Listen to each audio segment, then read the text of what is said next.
Welcome back for another helping of oysters, clams, and cockles presented by Bolin Media. Please respect and enjoy the podcast. I am Brother Ross here with Brother Barrett, and we will be here as we always have been. Today to discuss... And always will be. And always will be. Today to discuss the Season 2 finale of Foundation, Barrett. Yeah. And I want to know up front... Yeah. Big Episode 8, big penultimate Episode 9. Uh-huh. How did you feel the finale did in terms of doing justice to the season and kind of give your feeling on the season on the whole without getting into specifics, because we'll obviously do that. Yeah. It was... I sort of expected it to be what it was, which was very much like a wrap-up episode, like a cleanup episode. Set up for Season 3 kind of too. Yeah, it explained a lot of things that we had just seen over the last two episodes. It was very expository in a lot of on a lot of that. Like there was a lot of like, well, this is what actually happened. Yeah. That there was a lot of just like putting a bow on things or tying up loose ends. It was very much a board clearing episode, as we will get into. Yeah. And so I kind of expected that, because the penultimate it felt like they did the thing where the penultimate episode was kind of like the big one. Now there were the big climax. Now there were obviously some interesting reveals and stuff that sets up for Season 3. So I thought overall it was a fine episode, but yeah. It wasn't it didn't reach quite the heights of 8 and 9 from like a storytelling perspective. And then I will say up front, I'm feeling very strong, looking forward to Season 3. I think the mule is a little too Terminator-ish for me. A little bit, yeah. It feels like a storyline that they just ripped from Terminator. Yeah, and I mean, they give you that final scene of this episode where... Yeah. That really... If you felt that way before, then after that scene, you're really like, it was mostly that scene. This is a Terminator villain that did it for me. Yeah. So we'll obviously get to that and we can touch on it more. But I'm not in on the mule yet. I'm not in on the mule yet. Okay. Yeah. I don't think anybody would blame you for that. And as you said, we'll get into it, but it does feel very far off as well. Like I'm not sure. Like, should I not expect to have to deal with the mule till like Season 6? No. I think Season 3 is the mule. Really? Okay. I think we're getting hit with the mule in Season 3. Wow. Because we jump forward 152 years. Yeah. Yeah. I've got a lot of thoughts about that. The final 10 minutes of the episode. So we'll just save that one for when we get there. Well, let's just jump in then. Let's start out on Ignis. That's Ignis. Thank you. Where Gale does the big like. And here's how what you saw in Episode 9 happened. She explains how sorry, go ahead. No, she saved Harry Seldon before he ended up bludgeoning Tellum to death. Yeah. No, the first 10 minutes is basically like, they're just like, ha-ha, bet you want to know how this happened. And then they just tell you and they show you. Yeah, and they use Salvor. She's like, but I saw you drowned in the water, dead. And we learn that Gale, with Tellum's teaching, ironically, like she even says, like, Tellum taught me how to do some of this stuff. She controlled the minds of not just like, first of all, her and Harry are connected in a way we didn't really realize. And my takeaway on a rewatch was that Harry is actually a mentalic in some way. Like, remember Tellum was saying like he doesn't have any of those powers. Basically, he's a normie. He's useless to us. Mm-hmm. It seems like maybe he's just that smart. Mm-hmm. He like figured out somehow, because he was using unvoicing basically while he was drowning to call out to Gale, right? Or they're connected in a way that's just like very personal. Right, and she knew he was drowning, but she was also experiencing him drowning. And they show you like, it was kind of a weird back and forth. They're like, she was him, or like controlling his body somehow. It's like she's in the water punching the guy that she called out to, the guard, to like, and she's like, I gave him a need, like Tellum taught me. Yeah. He gets in the water, undoes Harry's chains, and then Harry/Gale kills him and then puts him where Harry was, and then she uses her mind control to make every single person on the island, including Tellum and Salvor, see Harry's body there when it's not Harry's body there. Yeah, much in the way that when you're a fighter in the movie Pacific Rim or Pacific Rim 2, and you're inside a Jaeger. Sure. You are controlling that Jaeger with your own movements to fight the kaiju. Right. That's a lot like how Gale was operating here. She was inside Harry Seldon, having to do the movements, having to wrap her hands around to choke the guy out with the chain, and that's exactly how it goes when you're inside of a Jaeger to fight a kaiju in the Pacific Rim film franchise. A reference point that everyone can understand, of course. Yes, from the much respected Pacific Rim. But it was kind of interesting how they were like she was even like doing the walking for him, and so like she had to walk on a thing for him to walk on a thing. Like he like climbed up the side of a cliff. Yeah. So she had to like climb something else to like, do the climbing. That was a little weird and confusing. Yeah. So there are, as we mentioned, there are some explanations and some reveals throughout this episode, and at each one, this being the first one, I want to ask you if you thought it was earned or not. This one was a little forced. It was like, they piped in the like really dramatic music over the top of this whole explanation so that you're kind of like getting jacked up with it. You're just like, oh yeah, okay, this is really positive. I'm really stoked on this. But I didn't feel like it probably was all the way earned. It probably I didn't either. It probably demands an episode 8 or 9, whichever one had more of this rewatch. But it's like, yeah, they queued some of the things up for us. Like we know that like faces can be changed. We know that that's like that illusion is one of the things that very powerful mentalics can do, right? Well, even on Trantor, you can do that with this face changing technology that Brother Dawn and Queen Sarah use, right? The face modulators or whatever they're calling them. Yeah, and we know that like the powerful mentalics can also kind of like get inside people's brains, and we know about the unvoicing. I just felt like maybe they could have. It's like because they wanted us to buy that Harry was dead and then hit us with the shocker of like, haha, he's back. He didn't die. So it's like they didn't give us the breadcrumbs along the way for us to even be able to think, wait, is something happening here? You know what I mean? And that leaves you the problem with kind of keeping all of those cards super close to your chest is that leaves you with the only option is to then get to the reveal and then have to explain what happened. Like you said, very expository, right? Yeah. And it just ends up being a little unfulfilling, I would say. This was a rewatch for me, and I was less turned off by it in the second watch than I was in the first, but it was still this particular reveal and explanation doesn't leave you in awe. You're not like, wow, that was really, really cool the way they did that. It's more of like, they pulled the wool over our eyes, and that's kind of it feels a little cheap. Not bad, just saying. I don't think it hit as hard as maybe it could have was it executed another way. Like for instance, this part is the part that really rubbed me wrong.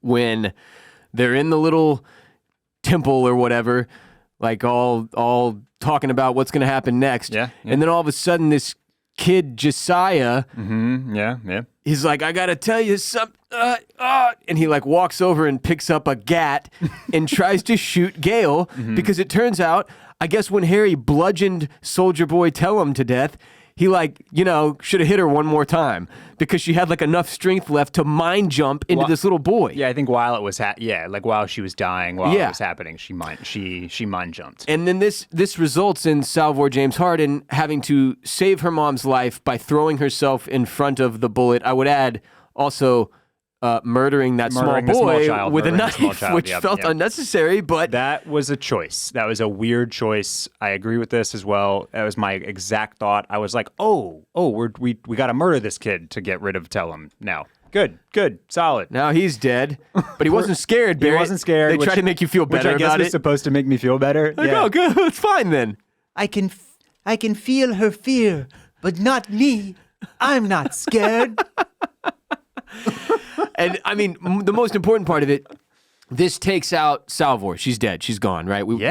And by the way, they first piece off the board here. They really weird way to do a funeral. They like sit her up. Yeah. I was like, how is she? That Laura said the same thing. What is she tied to a stick? Yeah, but wouldn't you have to like tie her under the arms and the waist, like really stabilize her there? Because she's sitting up. It's just creepy. They burn her body, so she's gone. And for the way we lose Salvor to be, oh shit, this crazy Tellum lady jumped into this little boy and controlled him to have him try to shoot Gale, felt, again, a little lame. Like, I was just like, oh, damn, dude. Like, all the shit we just went through, and then we lose Salvor with this weak nonsense? Exactly, yeah. And especially, the math didn't math for me here, because I understand the importance of Harry Seldon and the story that's moving forward with him, but the thing is, we got another one of him. So it's like it's almost just from the scales balancing, right? It's like, okay, so you're kind of pumping us up with the reveal that Harry is alive and that they came up with this ruse and they got one over on Tellum. And then the trade-off is that Salvor's dead? Yeah. Instead? Doesn't feel like the biggest win ever. Right. So it's kind of, and I think that we're supposed to be affected by the loss of Salvor, but again, this first 15 minutes, everything that was happening on Ignis it just was like, I felt a little bit of whiplash. Yeah. Because, I just thought that some of this could have potentially been a little bit more foreshadowed or better set up, so that we weren't just kind of like just yanked by a chain around our ankles and like flipped upside down and been like, ha ha, spanked on the ass. No, it was it was brutal. And I feel like we just came around on Salvor. On Salvor, right. And now she's gone. And look, I understand, like, she had to sacrifice herself, and there's meaning behind it too, right? Like, this shows that fate that Gale had envisioned, where Salvor is killed by the mule, it could be changed. Mm-hmm. And that gives them some say over, or power over their futures or whatever. But, like, I never fully bought into that theory anyway, that, like, once you've seen the vision of what's going to happen, like, there's no way to change it.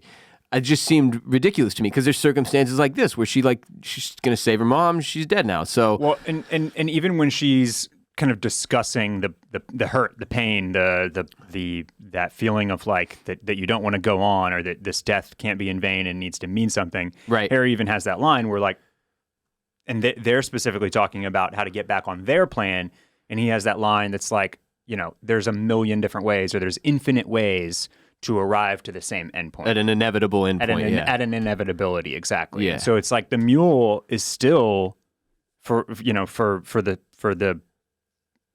what they've shown us up until now is like still an inevitability. Right. So Salvor dying was like, sure, it didn't happen the way that she envisioned it, but it doesn't seem like that necessarily changes that they're going to have to battle the mule. The larger outcome. Outcome. Yeah. Right. No, definitely. Salvor won't die at the mule's hand, but the mule is still there to be dealt with. Mm-hmm. I did like the part where Harry gives, they're talking about dealing with loss like that, mm-hmm. and how basically you have to weaponize the grief, mm-hmm. right? Like how he never would have kept going with psychohistory if it wasn't for the loss of his wife, that he never would have gotten as far as he did or whatever, that he goes on because she can't, that kind of thing. And it was still interesting. It was emotional. It was cool. It wasn't by all means, it was not bad, mm-hmm. but it did feel parts of this Ignis story, like you said, really jerked us around, threw mm-hmm. us for a loop, pulled the wool over our eyes. And for that reason, it didn't pay off quite as much as maybe it could have. Gale and Harry then decide, this was a little confusing. They decide they're going to, he's like, first he gives her a mission. He's like, we're going to have to freeze you, or you're going to go into cryo sleep, and I'm going to stay here, and I'm going to train up these freaks over here, these Mentalics. I'm going to be the one that teaches them, which again made me think like, okay, so maybe he does have a better understanding of Mentalics than we believed in the past. But she like talks him out of it. Basically, she's like, I can't do this by myself. She's like, I don't wanna. Yeah. And he's like, okay, well, you're right. We'll not do my plan. And we'll do your plan. You and me can stay here together and train up this freak show. Uh-huh. But then also we watch them go into cryo sleep. But then they're immediately put into cryo sleep. And once a year for the next century, it sounds like the plan is that they will pop out of cryo sleep to check in on things. Uh-huh. See how the freaks are doing, and then go back in. But they paint it up in a way that like that's basically Gale's function. Like she even says like she's kind of like a goddess now, right? Like she's already done this once. She went into cryo sleep, popped out, had to fix a bunch of shit, And now that's kind of the way she's going to work for, it sounds like, the rest of the story that we see unfold on this show. She's going to be in and out of cryosleep, and that's going to be how these time jumps function too. No, I don't think so.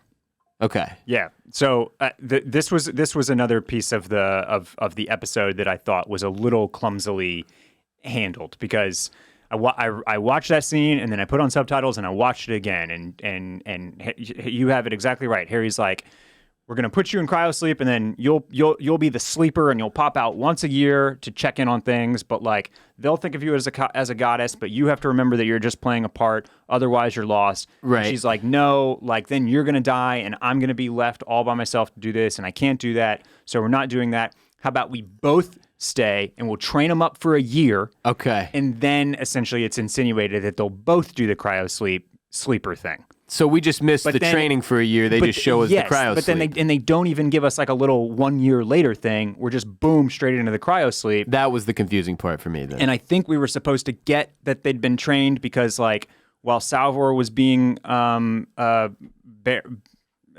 in effigy, like we have that blonde girl look over at her blonde friend, and she like gives a kind of weird furtive glance, and then again when the cryopods are filling up and she goes around and she's like about to kneel with everybody else, she does like another weird look.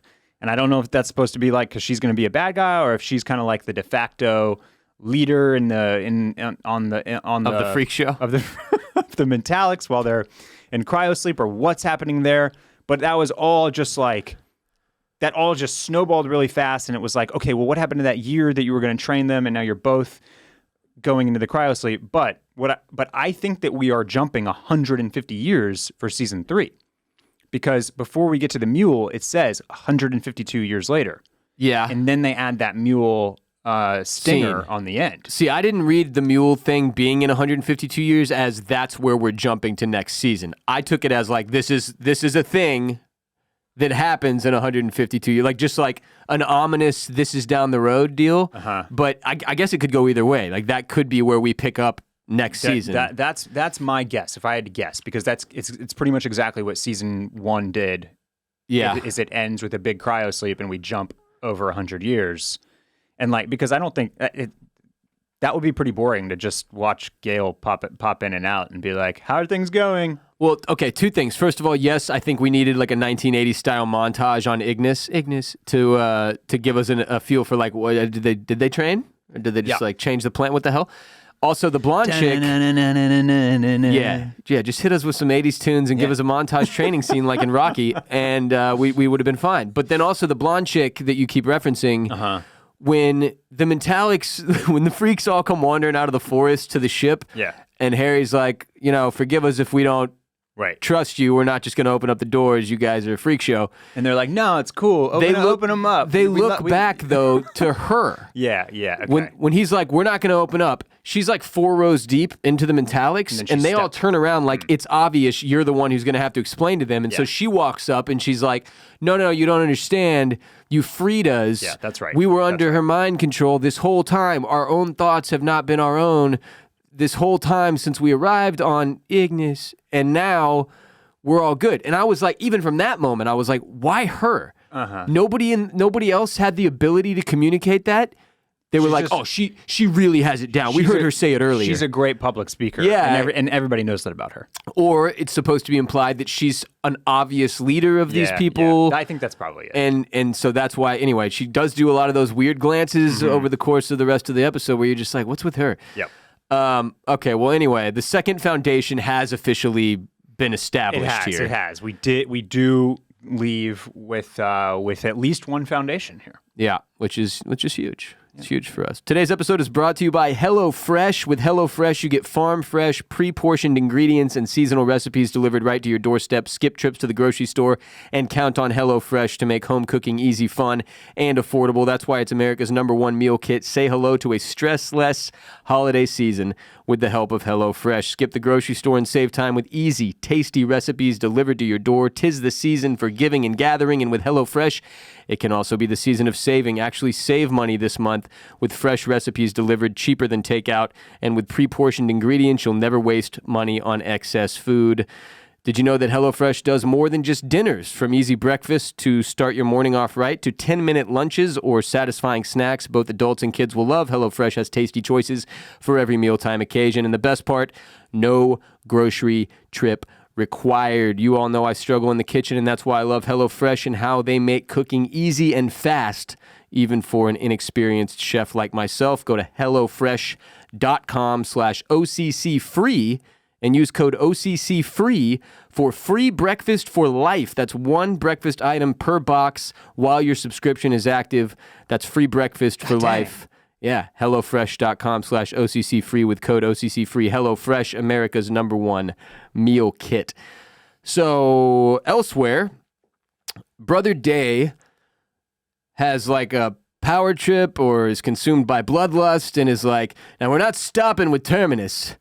Now we're going to go blow up the other 7 planets. All 7, yeah. And then we're going to throw in... Vespus? No, seaweed. Sowena. Yeah, thank you. Yeah. That's where they'd been trying to, get their hooks in. Yeah, and we're going to destroy them all. And Bel Rios refuses. He's like, no, I'm not going to do that. So Day relieves him of his duties. He's no longer captain of the ship. Brother Day becomes captain of the ship, and he tells the spacers, like, are you going to jump this thing, or do I have to kill everybody here, basically, right? But then it turns out Hober Mallow and the spacers actually did get a deal done. Like Harry Seldon, I think he says he like sent in a package that was enough to like satisfy the spacers or whatever. Anyway, the spacers are on board. They've turned. They no longer belong to Empire the way that Empire thinks they do. And the little trick they pull, which involves, excuse me, Hober Mallow's little arm thing, whatever that was, right? It causes the entire Empire fleet to jump into itself. Yeah. And it destroys the entire fleet. Yes. They all die. Yeah. And including all the spacers on board each of the crafts. They sacrifice themselves. And just another crazy emotional big turn here, big reveal that results in great action scenes. I want to say this. It's hard to pull off physical fight scenes in movies and TV shows, right? Like some examples of when it's really well done are easy to pull because there's not that many. Like in Casino Royale and with Daniel Craig's James Bond, they did a great job. Yep. And that pulled inspiration from Matt Damon in the Bourne films, which did a great job. Yep. But this shit here, it's almost like similar to those, very raw, but more powerful. Like video game-esque in the way that like Brother Day is just like throwing haymakers on Bel Rios that make you like, ooh, god damn. Like it was, anyway, I liked the fighting style that Foundation has pulled off and established here, particularly in the scenes with Brother Day. We saw one earlier this season when he gets attacked by the Blind Angels. Lee Pace deserves a lot of credit for how he was able to pull off all the fight choreography that he did in this season. Yeah, I mean, we've said it a bunch of times in a variety of different ways, but he has a great physical presence. Yeah. And yeah, is a very solid performer. Knows how to use that chest, man. Sure does. So him and Bel Rios fight. Bel Rios gets stuck in an airlock and ejected into space. And you're like, oh, that's a bummer. But then you see his face flash and turns into Brother Day's face. And you're like, wait, what? And they do another one of these, like, ha-ha. And the expository, like, giving you what just happened. You know, oh, well, we had the little chip and we stuck it in his robe while I was fighting with him. And remember that scene earlier in the season where Hober Mallow does that with the guy that he's about to get executed by the Titans prick? Yeah, he swapped him. Yeah, the old switcheroo. So my favorite part about this was how it puts you into the other person's clothes. Yes. And Bel Rios for the next half hour is just strolling around in the mesh tank top that Brother Day was wearing. Yeah, that part does not go unappreciated by me either. That was fantastic, and just watching him he's floating through space and yelling angrily. Yeah, it's like while he's also freezing. And, yeah, his teeth fall out. Yeah, that was tight. A cool scene. Just a little annoying that once again they have to do you watch this thing happen, and then a couple of characters explain to you why it happened. Yeah. I did feel like this one had enough setup. Right. Yeah, it was also just like a little bit more of it wasn't so elaborate, right? Yeah. It was very Happens pretty quickly. very much just a very simple kind of switcheroo device that we've seen used before, and so we like totally get it. We buy into it, yeah. And now what I think again, I feel like I'm picking nits here, but they did the switcheroo in a way that it took me like 30 seconds to be like, wait, I think that was intentional. what? They didn't want it to be like so obvious. Yeah, that yeah. They didn't give you a 10-second shot of Brother Day, like, turning into, or Bel Rios turning into Brother Day. Or one of them like hitting the switch, or Bel Rios hitting the switch or whatever. But I was like, wait, did he eject the inside? Yeah. So, I mean, you do get a moment where you're like, oh, okay, that's kind of cool. Yeah. So but again, it was just like a little bit of, it's like trickery. Yeah. And so it was fine. It's a little trickery. Now, the bummer is that there's a lack of payoff because you won. You know they're just going to decant another Brother Day. Yeah, but I still felt satisfied by knocking off a day. Yeah. And that one was a real piece of shit. It was a real piece of shit. Fucking earrings. He gets got, and it was. I also thought that the more like kind of like bigger picture thing here was you almost get the sense, right, that Demerzel knows that he's done for here on this ship. Yes. Yeah. And that's one of the reasons why she just kind of ditches him, is because she's like, I'm pretty sure you're getting got here. I mean, there was definitely a feeling of one way or the other. I don't know if necessarily she could have foreseen what would go down on the ship, but I do think she realized this guy is of no use to me. Yeah. He has no chance in growing as a person or whatever. That almost like regardless of what he does, of whether there's a mutiny on this ship or whether he goes and destroys 7 more planets, like this dude's, he's done for. Yeah. Like he is politically dead, if not actually dead. And I'm gonna have to decant 3 new people basically. Right. And I think she leaves the whatever that ship was called. Like it's I can't remember either. Kind of knowing that she's decanting 3 new ones. Well, at least the one. Well, I guess probably the 2, because we do find out that she did get a signal basically from back on Trantor when Brother Dusk and Rue from Cloud Dominion entered that room and got into that prison. So that is the reason. Like, we were wondering, like, what is it that gets her to abandon Brother Day? And there was a signal that she received in some way, shape, or form. Yeah. The bad news about this ship that they just ejected Brother Day from is that everyone on it is still going to die. Yeah. And when you figure that, when you hear this, I questioned it at first because earlier, like literally 10 minutes earlier, Bel Rios is like, everyone on this ship is going to die, but I can save one of us. And so Hober Mallow goes and uses that opportunity to forcefully, like he's not asking, save Brother Constance's life, right?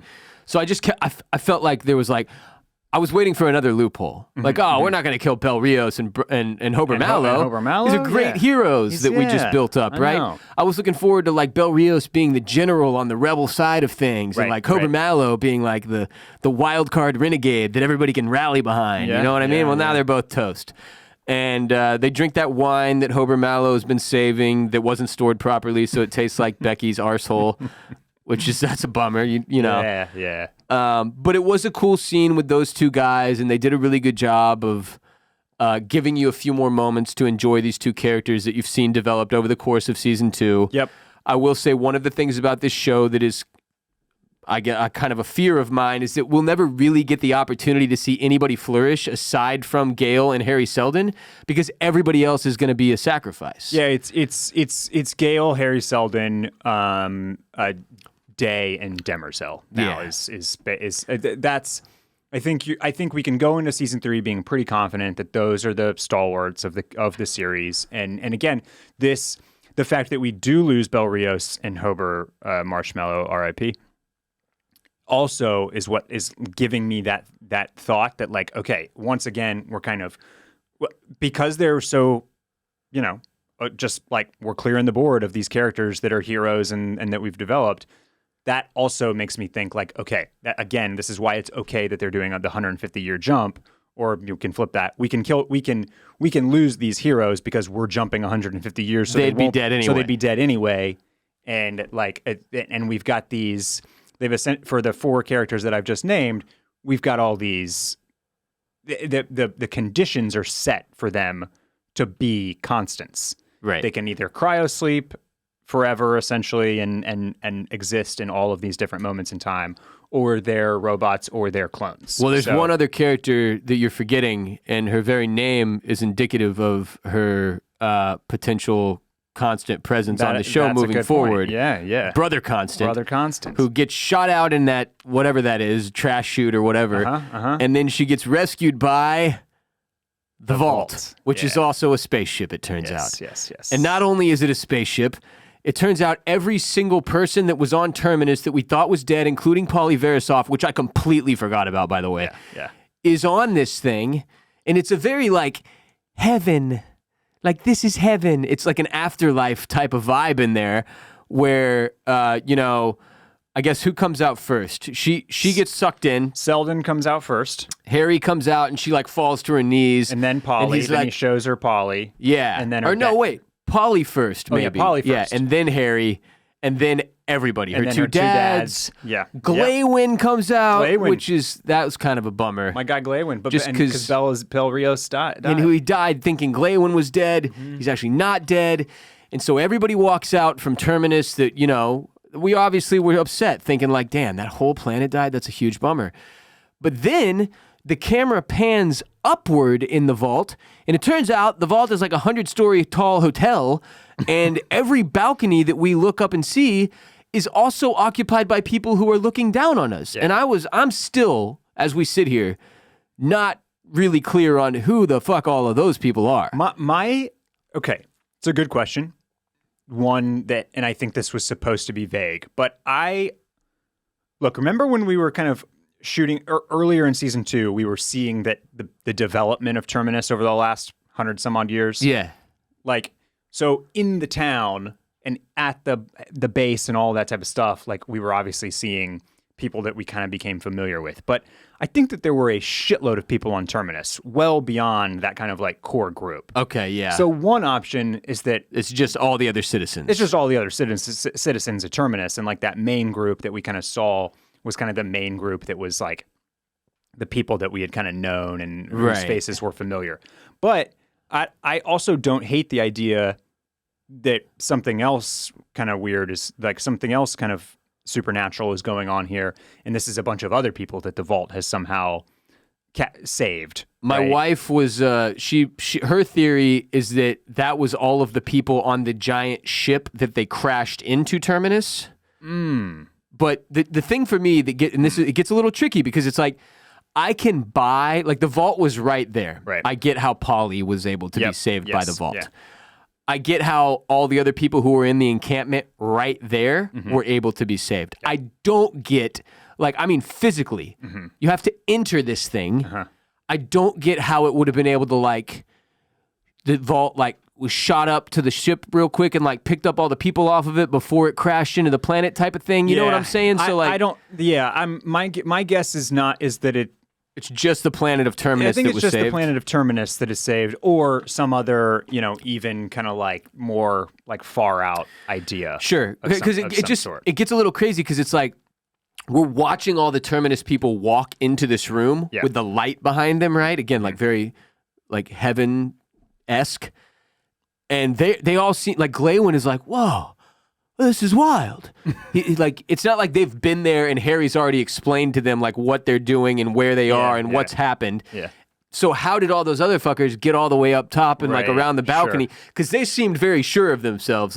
That's right, we've been here for a while. You know what I mean? Yeah. Anyway, the vibes in the Vault are completely chaotic at this point. I have no idea what is going on in there, and they definitely give you this Harry Selden is God, and this is heaven, and it's all very spiritual, and look at the light. They want you to have those types of thoughts going in your mind. Yeah. And it makes me wonder longer term, what we're dealing with there, and obviously we'll find out more next season, but that was a hell of a brain buster for me. I was just like, whoa, what? Yeah, and now this is one where this I felt was earned. I liked This was a cool payoff. I liked this twist. It was a cool payoff because for as long as we've known the vault and we've gotten little explanations beforehand, we've gotten the scene where Harry is like it's like flying through the sun and like all of its things are like shifting and moving around and creating this thing that it is. And we've gotten many explanations about how the vault is just matter and he can make it whatever it wants to be. And the vault is a lot bigger than you might think it is. And it's got this special power where it can not let people close to it.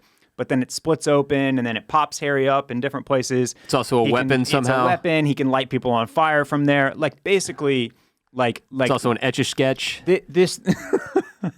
This monolith is anything it wants to be, including heaven, including a spaceship, including a space that's essentially infinite in size. Yeah. And so also a toilet for Hober. For Hober, yeah, you got to think that he just left that as an homage to our lost hero. They put it in a glass case. Anybody can go look at his turd. They bronzed it. Yeah.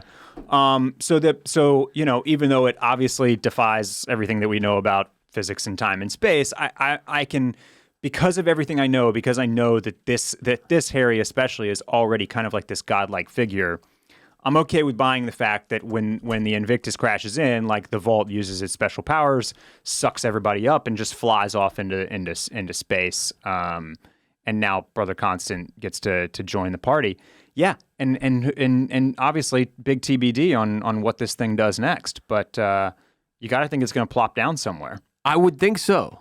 It plopped down before, So, or fuck it. At this point, why can't the vault just fly around and save all the innocent people and they can all live in this endless space that is the vault and like Harry can keep creating more matter or whatever. I don't know. Yeah. Anyway, magical place, the vault. Magical place, the vault. Not one that we're going to Indeed. completely wrap our heads around today, No. but that was a very, very cool scene and kind of an emotional one where you're just like, oh, fuck yeah. Especially having just experienced the loss of Bel Rios and Hober, you're kind of like, we needed a win. You know what I mean? Like I needed something to make me feel like this is still really like overwhelmingly positive in its message, this show. And that scene achieved that. Any other thoughts on the vault? Imagine, wouldn't it be something if her name was Hope? Yeah. So that would be something. Except it's not. But it's not. I don't understand why she had to. Yeah, she really burned his ass. God on that damn, one. she could have just left that as like a positive thing for him to walk away and die Or with. then told him her actual real name after she. I guess that's like their thing, though. Yeah. And now they have it forever. Now they have it forever. in death even. Yes. So one of the other things we see at the opening of the episode is Demerzel walking in and confronting Brother Dusk and his Cloud Dominion concubine Rue. Mm-hmm. And this was a very, very well executed, well acted, and cool scene where she's explaining like her love for Cleon, but also how she's skeptical about that love because it's programmed. Because she knows it's programmed, yeah. How she hates him because she'll never know if it's one or the other, if she would have felt that way without the programming, that type of thing, whether or not a sentient AI can have feeling or know love, or if it's all just programming. It also calls into question how much of humanity is programmed, right? Mm-hmm. Like it definitely is holding a mirror up to humanity. And with regard to the programming there, Brother Dusk even says, none of us were ever free. We were fools to think we could be. You get almost like Brother Dusk seemed to pretty quickly resign himself to his fate. Like once she walked in, he starts to like almost put up a fight, and then he's like, what am I doing? She's just going to break all of our... We're dead here. Right. And then it gets emotional where he tells her... It's almost like he's like, we are the same. And I forgive you because I understand. Mm-hmm. Like, you never had a choice. I never had a choice. This is what we were programmed to be. There was no other way around it. We would have never been free. You have to do what you have to do. But it's also easier said than done for her. Easier to do than just say for him because he's an old fucking man. Yeah. I mean, I don't know. He would have probably had to have done that weird Brother Midnight walk any Pretty day now, soon, right? yeah. So I felt most bad for Rue. For Rue, She's like, Rue, damn, yeah. she got caught up in there. Yeah. They also leave us with it in a way that like makes you question, like, well, maybe Demerzel had a change of heart because we don't. She just walks towards them, and then we don't see what happens. She's walking out. She does the finger thing to like shoot the bars back up on the prison. But like, why would you need the prison to be activated if there's nobody in it? Because that's how it was in the that's like Cleon Cleon OG was just like back there traipsing around. Okay, with his ghost self, but like I don't know, he's like, well, she seemed really shook. Yeah, like Demerzel.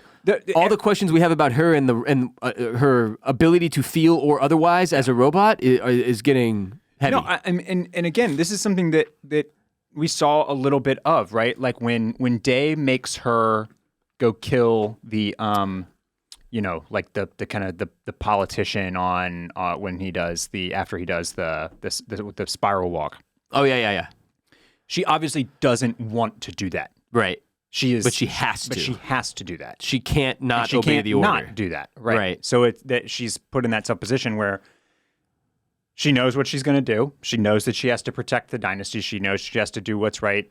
An order from Day that fulfills all those same things. Like she's got to do that. So I think here was a very similar thing. Like she is touched by what Brother Dusk tells her, expressing his love for her, expressing that those sentiments about how they are the same, how none of them are free. His understanding of all that, and I think that is absolutely like registering with her emotionally. But at the same time, this is what she has to do. It's not possible for her to do anything what else. She's programmed to do. Much in the same way that she tells them, like, even if you could reprogram me, like if you tried, I'd kill you because it's in my programming to kill anyone who tries to change my programming. Yeah. I thought this was all really, really well done. We've given a ton of credit to Jared Harris and Lee Pace for their kind of like for their big kind of protagonist kind of big main roles, but Terrence Mann, Brother Dusk, and what's our actor's name who plays Demerzel? Laura Byrne. Birn. She's gotten a lot of time to shine this season. Yeah. And this scene especially was really great from her. I mean, she may have been the MVP of this season, honestly, when it's all said and done. And her character is like so intentionally difficult to read because let's just get what happens here. It turns out she was behind the Blind Angel's assassination attempt. Yep. That assassination attempt was never meant to succeed. Right. It was all a part of her casting doubt on Queen Sereth, and which inevitably leads to, in this episode, her pinning the assassination attempt on Queen Sereth. There's irrefutable proof that she's put into her bank records or whatever, and she tells Brother Dawn that, who is like, what the hell, doesn't really believe her. And then he sees the green mark on her neck, that's one thing I forgot. Brother Dusk, when he's given her the whole emotional spiel, it's so he can get close to her so that he can put that mark on her neck. And if you sat there and you're like, where'd he get the green pigment? He's the pigment guy. Yeah, he's the pigment guy. He has the pigment in his pocket or whatever, he's the paint guy. So just give him that. But cool moment there. The one thing about it that I felt was a little lame was like, you see the mark and you're like, oh shit, and they show you the flash to the artwork with the mark, and so that you remember the story if you're a moron, which is helpful to me as a moron. Yeah. But then she walks off and immediately checks herself in a mirror and sees it and doesn't go and murder Brother Dawn immediately. Like it registers for her. You watch her go, oh, that little shit was playing me. But then she just turns and like goes about her business. Like that was a little. I struggled to rationalize that, but okay. I'm not sure that I wasn't sure if she was fully putting that together, or if she was like, wait, he put that there. Did it mean something? Did I just tip him off? And maybe Day at that point was already like, I also get the sense that she's not really supposed to kill these guys just like right out in the open. Yeah. You know what I mean? Got to keep up some level of image. Yeah. So I kept finding myself questioning, like, how much can she get away with in front of a bunch of people? Because doesn't she just go in and wipe all their memories all willy-nilly anyway? That is a fair point. But then there must be some kind of a process there, right? Like, just to throw out a hypothetical, let's say right there she flips out, sprints, snaps Dawn's neck. Mm-hmm. Everybody that's out there is like, hey, what the hell, lady? Does she have to like get them to come with her to an office lined up one by one to erase their memories? Or is everyone's memory accessible on some fucking master computer that she's got control of? There's a lot of questions around the memory altering stuff too. Well, here, let me. I'll just let's keep pulling this thread though. Obviously, we're getting the kind of the reveal about how the Sareth thing is unfolding and what she meant to do to kind of to keep this marriage from happening. Right? She was going to cast doubt on Sareth. Maybe that would end it if Day thought that she had sent the blind angels, and then if that didn't pan out, then she was just going to manufacture the evidence to pin it on her incontrovertibly, and then they were gonna, she's tried and executed, and bingo, bango, bongo. Why did she agree to killing Sareth's family in the first place? Because that was all part. That was the origin of the ruse here to get her right into the fold to be able to marry her and essentially like gain this access to Cloud Dominion in the first place. Great right? question. You know what I mean? So she could have just not done that, and then she wouldn't have ever come here and tried to marry Day. Yeah, it's a lot of work to let something get this far that you're not going to let happen in the first place. Because right. that's kind of what we talked about all season, is that this was the ending the Cleonic dynasty and having this marriage with a real human heir, like that was never going to fly for her. Yeah, like, it didn't seem like Demerzel would allow that. Yeah, that was antithetical to her directive in the first place. No, I like your question. That's a good one. If anybody has an answer for that, I'd like to hear it on Patreon this week, because that is, now, if you go further back and you look at the assassination of all of the family on Cloud Dominion that left Queen Sareth in a position to even come over and do this in the first place, Demerzel was responsible for that. Again, was that just her carrying out an order that she couldn't refuse? I feel right. It's like this gray area of where like she does have to follow the orders from Day, but then she obviously has all the power in the world to manufacture a bunch of bullshit to then to guide them or steer them in a different direction. So it's like, it just seems like that there were other options. Well, let's ask the last big question. So we get the scene where we watch Demerzel decant all three of them, brothers Dawn, Day, and Dusk, at the same time. She even tells them, I've never had to do this before. This is some crazy shit here, boys. And it's an incredible scene because you see how robotic they are coming out of those fish tanks, right? They're like, we are Empire, like all together. It's very choreographed, and their steps, the way they walk out is very, almost like uniform. Yeah. Yeah, and it's just a really cool scene, but she's decanting all three of them because she just killed Dusk because he found her little prison. Day was shot out of an airlock into space by Bel Rios, and Dawn has escaped with Queen Sareth. Yeah. So now there are two active and living Dawns. One of them is God knows where. Guess we'll find out in season 3. And it's one of the reasons I'm not sure we can just make a 150-year time jump, because I'm like, what the hell happens with Dawn and Sareth? That's a good point. Didn't think about that one. And now, did I? It also feels like aren't people, the population, aren't people going to start catching on to this, like how this all works? Are the people aware of the decanting? Or is that like I guess that is something they're all aware of. I don't know if it is.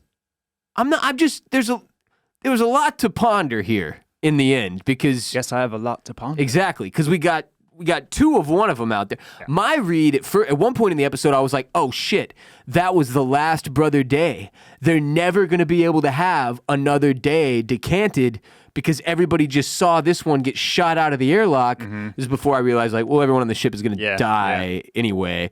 But I don't even know if that would, like, I'm wondering if a Brother Day is out in public saying hello to the people and somebody runs up and assassinates him, is everybody like, oh God, we lost Brother Day? Or are they like, they'll decant another one and just go about their business? You know what I mean? Yeah. So anyway, we got 3 new ones though. It was I also had a bit of a hard time getting a full read on the conversation between an escaping Brother Dawn and Demerzel, because she's like, I'm going to have to hunt you down. And he's like, but what if you didn't?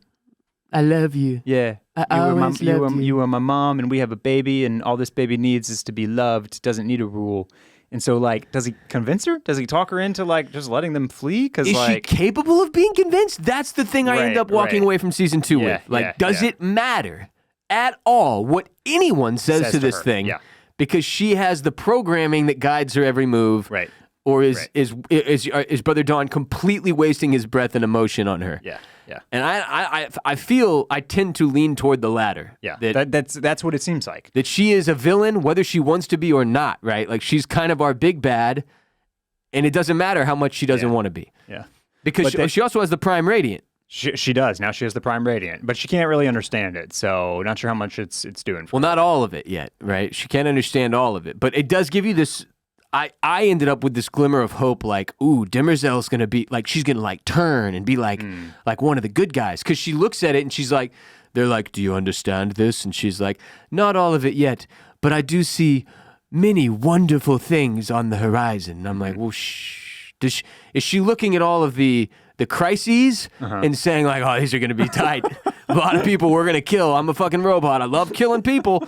Or is she looking at it and going, oh, good, eventually this whole empire thing is going to cease to exist and I'll be free. Yeah. Like there's anything can happen, baby. It's Foundation. Yeah. Nobody's even who they look like anymore. It just you can just do a swapperoo or a magic mind-blowing fucking make people look like other people. It's just it's chaos. Yeah.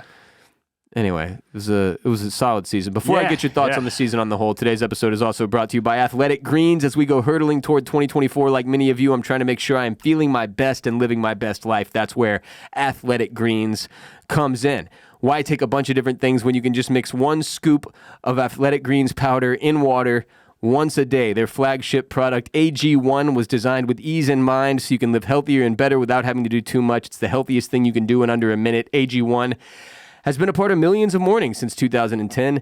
In my time using it, I noticed an increase in energy, mood support, and better overall digestion. The goal of Athletic Greens is to make it easier for you to live your best life. If you want better gut health, immune system support, hate taking a bunch of different pills and vitamins, and you want something that tastes great, AG1 has you covered. If you're looking for an easier way to take supplements, Athletic Greens is giving you a free 1-year supply of vitamin D3 plus K2 and 5 free travel packs with your first purchase. Just go to athleticgreens.com/dragon. That's athleticgreens.com/dragon to support our show and your body at the same time. athleticgreens.com/dragon. Dragon. Final thoughts on season 2. Yeah. I liked it. I think that run of what was it? It was 6, 7, 8, 9 really like cemented this as a very solid season. It did a lot of cool things. One of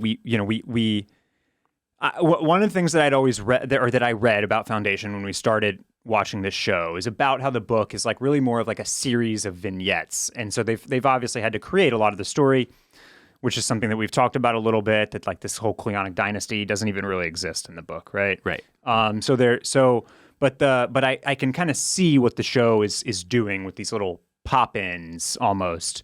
And so the seasons are not quite, it's not really an anthology series, but it almost is in a way, because you get the feeling that we're jumping to a new milestone potentially every season. Now you make a great point that we did leave a loose end here at the end with Day and Sereth, and we can't really jump forward 150 some odd years and still cover that. So that will be interesting that's a good note, and does make me question what they're going to do for season 3. Well, frankly, they could just open season 3 with a scene of Demerzel murdering both of them, yes, and we'd be like, and that's that.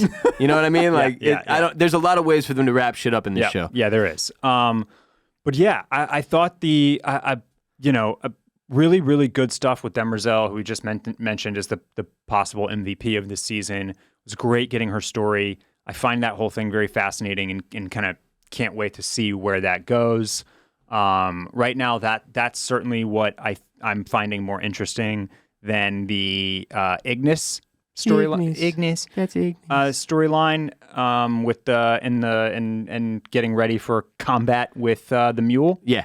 But that's okay. I've got faith in the show to do cool things and give us good performances and tell a fun sci-fi story that I think is worth. It bears fruit. It's worth discussing. You know what I mean? Like it's got a lot of stuff to think about and to talk about, and that always makes for I think an enjoyable show, especially for us and covering one on this podcast. There's a lot of depth on Foundation. I mean, they do get into a lot of different stuff about life and being a person and what that means, and some of the same questions that Westworld asks with regard to AI and sentience and what life entails, right? So I thoroughly enjoyed this season. Like season 1 had me in a place where I was really interested, right? I was curious to see what they could do with this story. Season 2 was a big elevation for me. It felt like a big step in the right direction. In some of the awkward points early on where you're like, oh, this is just the Star Wars characters they've introduced here. There's more color to them and personality, and it's getting a little Star Warsy. I thought that all panned out and played worked out in the end. I loved Hober Mallow. I thought he was a great addition. Yep. I like Brother Constant and Polly Verisov, and what they're doing there with those characters is going to be. I have no idea what they're doing with them at this point, but I liked what they did with them in season 2.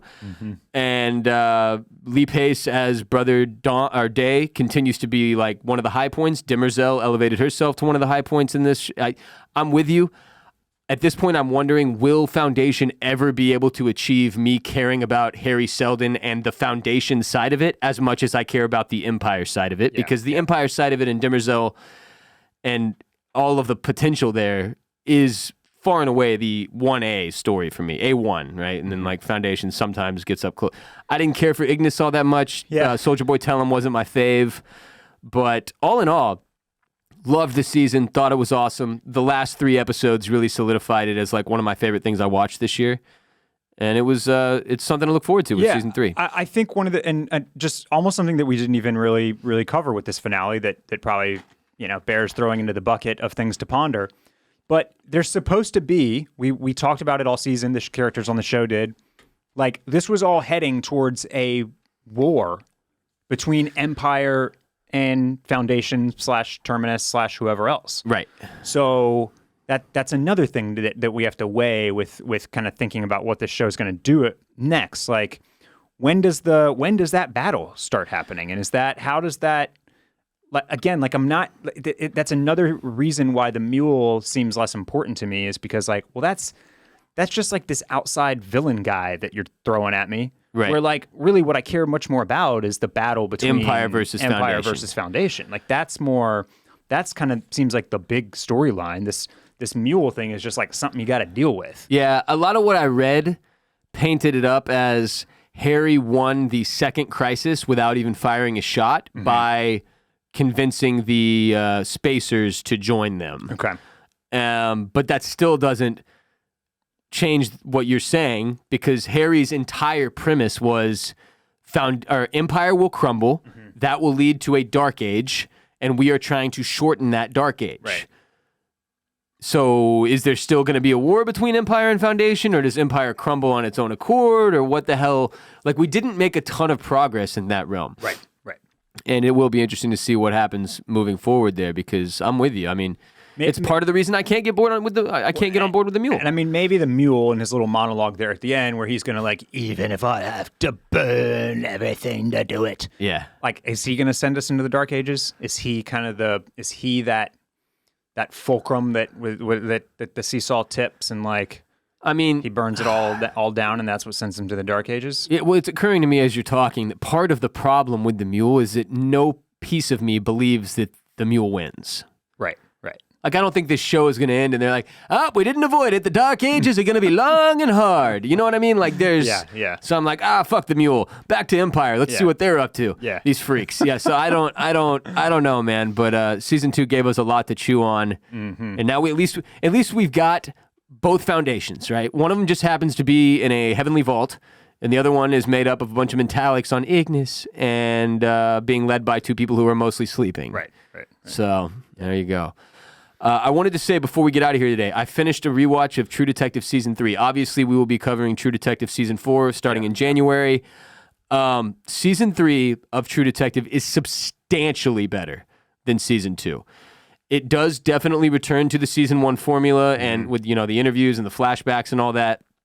But I remembered not loving Season 3 when I watched it live. I didn't love it this time, but I really, really liked it. Like, it was really well done, well acted. There are some slow points, but overall, the crime they're solving is spooky and cool and in a bad way. The 2 detectives you're dealing with, you really enjoy and love their chemistry, and the story overall It's great. I thought it was like a nice reminder of what True Detective can be before they get into season 4, which is going to maybe be a totally different vibe. We don't really know because the guy who did seasons 1 through 3, Nick Pizzolatto, is out. Sure. But yeah, if you're doing a rewatch like me, or you're scared to do a rewatch, I highly recommend it. Season 1, one of the best things ever made. Season 2, so bad that it's actually entertaining to watch the lines get delivered. And then season 3, a nice return to form that's, it's not season 1, but it's good TV. Like if it was on Netflix or some shit, people would be losing their minds about how good it was. So yeah, True Detective season 4 coming in January. Can't wait to talk about that. Next week, I believe, or whatever. Next week? What's next week? Not Christmas yet, right? No, not yet. We'll be doing our end of year stuff, I assume. Yeah, maybe. Yeah. Some of that. Okay. But we'll be back later this week on patreon.com/oysters, clams, cockles when we drop an ad-free episode further discussing and digesting the season finale of Foundation Season 2, as well as talking about some of the other things we've been watching with the old Mollusk Militia and Clam Fam. They're supporting us there for just $5 a month in exchange for all of the ad-free content we have on Patreon. Again, our show would not exist without the support of the Clam Fam and Mollusk Militia on Patreon. And when you subscribe today and ensure our podcast will live long into the future, you'll immediately gain access to our entire backlog of ad-free exclusive episodes, including our entire companion podcast for all 86 episodes of The Sopranos, as well as our bonus coverage of House of the Dragon Season 1, Succession, The White Lotus, The Last of Us, and Silo. We also have a movie club on there with 16 different movies that Barrett and I watched and then did an hour-long podcast about. So go to patreon.com/oysters, clams, cockles today and join over 1,000 other listeners in support of our show to hear us discuss all the stuff we talk about this upcoming episode.